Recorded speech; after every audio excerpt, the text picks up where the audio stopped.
இன்னொரு வாட்டி நான் பொறுமையா போறேன். இவங்க வீடே எதுக்கு காலி பண்றாங்கன்னு தெரியுமா? ஏற்கனவே வீடு எனக்கு தெரியும். இவ எப்பனாலும் சரக்கா போட்டு வந்தானா அடிச்சு மூச்சு முறைய பேத்து விட்டுருவா. நமக்கு உயிருக்கு கேரண்டி கிடையாதுங்க. இவங்க வீடே மாத்துறாங்க. அவ்வளவு பயமாடா உங்களுக்கு. ஆனா ஊர் விட்டு ஊர் வந்து உங்களே பப்பைய பிடிச்சி என் கையில வச்சிருக்கேன் பாரு. அங்கதான்டா இருக்கு ஹைலைட். இத பண்ண இருந்தா என்ன பண்ணி வச்சிருக்கணும்? வீடு தெரியும்ல, ஏரியா தெரியும்ல. இத்தனைக்கும் அவன் பெரியவனுக்கு தெரியும், சின்னவனுக்கு தெரியாது வீடு. பெரியவனுக்கு கூட தெரியாது நினைக்கிறேன். ஒரே வாட்டி நாங்க இந்த மதுரை பிரச்சனை எப்ப வந்து பப்பு தூக்கிட்டு போறதுக்கு வந்தேன்னு நினைக்கிறேன். அவனுக்கு தெரியாது. லொகேஷன் போட்டு விடுறேன், வா நேரில் வா பேசிக்குவான். சரியா? நீ வந்துட்டு போயிட்டீனா உங்க அப்பயும் உன்னை ஒருத்தனுக்கு தான் உங்க ஆத்தா உன்னை பெற்றுருக்கான்னு நான் ஒத்துக்கிறேன். நீ ஒத்தாளா வரணும். நீ ஒத்தாளா வா. நான் வர்றேன் ஒத்தாளா ஓ வீட்டுக்கு. நீ ஒத்தாளா வா. உன் புருஷன் தான் என் வீட்டுல இருக்கான்.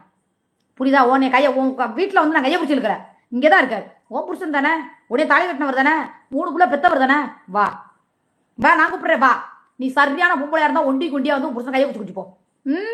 போலீஸ் ஸ்டேஷன் போலையா? மலேசியம்மா வரணுமா இல்ல உதயா வரணுமா? எவனும் வரமாட்டான்.